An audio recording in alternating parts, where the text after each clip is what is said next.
UP में भी सरकार बीजेपी वालों की, तो लॉ एंड ऑर्डर नहीं है। तो इसका मतलब है कि जिस देश या प्रदेश में दंगे हो रहे हैं, मुस्लिम लोग मारे जा रहे हैं, मस्जिदों को तोड़ा जा रहा है, धर्म की आड़ में आप बेनिफिट लेना चाह रहे हैं वोटों का, पत्थर जो आते हैं वो उन्हीं के गुंडे फेंकते हैं, उन्हीं के आरएसएस के, हिंदू वाहिनी के, हिंदू जितने संगठन हैं उनके, बीजेपी के जो नेता हैं वो अपने आदमी भेज के पत्थर भेजते हैं।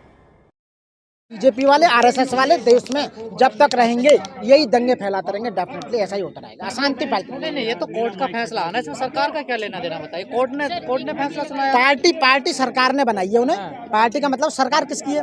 सरकार यूपी, दिल्ली पुलिस किसके अंडर में? सेंटर के अंदर में। तो दिल्ली पुलिस ने उन्हें पार्टी बनाया जबरन, वहाँ आपस में। यूपी में संभल में देखिए, यूपी में भी सरकार बीजेपी वालों की, तो लॉ एंड ऑर्डर नहीं है। तो इसका मतलब है कि जिस देश या प्रदेश में दंगे हो रहे हैं, मुस्लिम लोग मारे जा रहे हैं, मस्जिदों को तोड़ा जा रहा है, धर्म की आड़ में आप बेनिफिट लेना चाह रहे हैं वोटों का, तो इसका मतलब है ये इसकी पूरी रेस्पॉन्सिबिलिटी बीजेपी सरकार को जाती है। बीजेपी लॉ एंड ऑर्डर चलाने में बढ़िया नहीं है, सरकार चलाने में बिल्कुल भी नहीं। यहाँ तो आप बोल रहे हैं आपका एक भी समूह, इतने वकील हैं आप, एक भी समूह संभल पहुंचा है? सब पहुंचे, पहुंचने वाले क्यों नहीं पहुंचे? बहुत पहुंचे, समूह पहुंचे, डेलीगेशन पहुंचे, जगह जगह से जा रहे हैं। और जो वकील ज्यादा बोलने की कोशिश कर रहे हैं, जस्ट 1 मिनट, जो वकील ज्यादा भी जा रहे हैं तो ये तो वकीलों पर भी डंडा बजवाने का काम कर रहे हैं। गाजियाबाद में क्या हुआ बताइए ना, फोर्स बुलाकर वकीलों को पीटने का काम किया गया।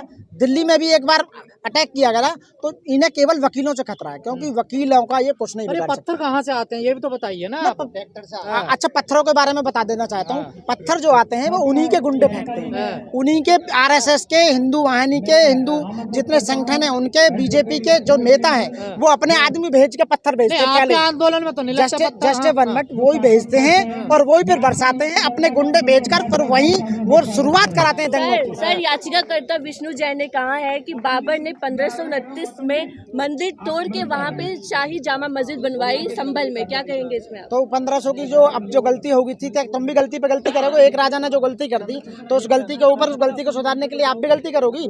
बाबर ने जब उस समय जो किया, लेकिन अब तो देश आजाद है। उस समय तो राजशाही वो था, मुस्लिमों का राज था, वो कुछ भी कर सकते थे। लेकिन अब बाबा साहब अम्बेडकर का बना हुआ संविधान लागू है, देश में असली लोकतंत्र है। तो लोकतंत्र में हमारे संविधान में कुछ अधिकार दिए गए हैं, लोगों को जीने का अधिकार, लोगों को खाने का, रहने का, नौकरी करने का, पैसा करने का, उनको सारे अधिकार हैं। तो आज की डेट में जब लोकतंत्र है और सुप्रीम कोर्ट उसका रक्षक है हमारे संवैधानिक अधिकारों का, ऐसा संविधान पूरी दुनिया में नहीं है जो आज की डेट में, जिसका हम संविधान का आज यहाँ पर संविधान दिवस मनाया जा रहा है।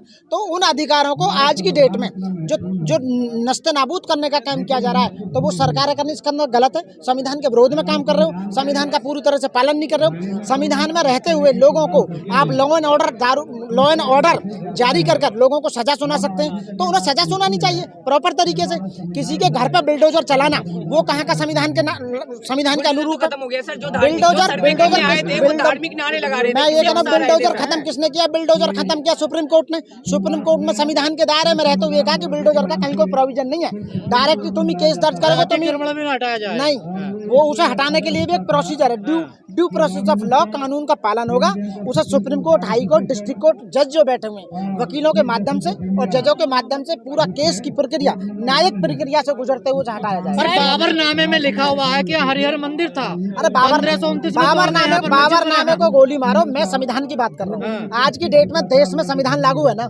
आप जो लोग मेरा इंटरव्यू ले रहे हो, यहाँ खड़े हो, आप जो स्पीच ले रहे हो या स्पीच दे रहे हो, ये संविधान के दायरे में लेकर संविधान तो कहता है एविडेंस लाइए, तो एविडेंस मिला ना। आज हम यहाँ 5 बजे तक की परमिशन है, संविधान के हिसाब से हमें 5 बजे तक की परमिशन मिली है कि आप अपने संविधान दिवस मनाने की 5 बजे तक, आप 5 बजे तक हैं। सर, क्या कहेंगे आप? संविधान की बात कर रहे हैं। 1991 प्लेसेस ऑफ वर्शिप एक्ट के तहत 1947 में जो भी धार्मिक स्थल, चाहे वो मुसलमान का हो, हिंदू का, जो स्थिति में वैसी स्थिति में रहेगा। लेकिन जिस तरीके से लगातार ऑर्डर आ रहे हैं, इस पे आप क्या कहेंगे? वो ऑर्डर उल्लंघन हो रहा है संविधान, बिल्कुल उल्लंघन हो रहा है। संविधान की धज्जियां उड़ाई जा रही हैं, संवैधानिक पदों की धज्जियां उड़ाई जा रही हैं, लोगों की संपत्तियां बर्बाद की जा रही हैं, लोगों के अधिकारों का हनन किया जा रहा है, लोगों को मारा जा रहा है, जबरन केस रजिस्टर्ड किए जा रहे हैं, लोगों को जेल भेजा जा रहा है, लोगों के साथ बलात्कार किए जा रहे हैं, लोगों की हनन, सब कुछ पूरी तरह से देश में जो अत्याचार हो रहा है, इसकी पूरी जिम्मेदारी सेंट्रल गवर्नमेंट, बीजेपी और आरएसएस की। मस्जिद सर्वेक्षण में आगे भी काम बढ़ेगा। मस्जिद सर्वेक्षण का काम किसने किया? ये भी बीजेपी सरकार और आरएसएस सरकार कर रही है, और कोई नहीं कर रही। इसका मतलब है कि आप देश में शांति व्यवस्था नहीं बनाना चाहते, लोगों को सही जिंदगी देना देना नहीं चाहते। लोगों को राइट्स को, उनको राइट्स मिलें, लोग सही ज़िंदगी जी पाएँ, लोगों की पढ़ाई हो सके, उनका स्वास्थ्य सही हो सके, लॉ एंड ऑर्डर सही हो सके। इसका मतलब जानबूझकर आप ये व्यवस्था बनाना चाहते हैं, उसका हर बार बेनिफिट वोट के रूप में कन्वर्ट कर हर बार आप चुनाव इसीलिए जीत रहे हैं। और ये जनता समझ नहीं पा रही है, क्योंकि जो ओबीसी वर्ग है, वो झूठा हिंदू जो बना हुआ है ओबीसी वर्ग, वो बार बार आपको वोट इसीलिए दे रहा है, वो समझ नहीं पा रहा। इसलिए लोगों को कब तक मूर्ख बनाओगे? ज़्यादा समय तक, लंबे समय तक आप लोगों को मूर्ख नहीं बना सकते। आप शाही मस्जिद बताएंगे, आप शाही मस्जिद बचाएंगे? मैं बचाने की बात नहीं कर रहा, मैं लोगों के राइट्स की बात कर रहा हूँ। मस्जिद को तोड़ने का काम भी एक प्रोसीजर है। बाबरी मस्जिद जो तोड़ी गई, उसका जजमेंट जो दिया कितने सालों के बाद आया, सुप्रीम कोर्ट तक फाइनल चला। ऐसे ही कोई भी यदि इस तरह का यदि इस तरह की संस्था है या ऑर्गेनाइजेशन है या इस तरह का धार्मिक स्थान है, तो उसको ड्यू प्रोसेस ऑफ लॉ ही तो तोड़ोगे आप, कानून में रहते हुए तोड़ोगे आप। केस लाइए, केस डालिए, पहले डिस्ट्रिक्ट कोर्ट में जाइए, फिर हाई कोर्ट में जाइए, फिर सुप्रीम कोर्ट में जाइए, फिर उसके बाद टूटेगा।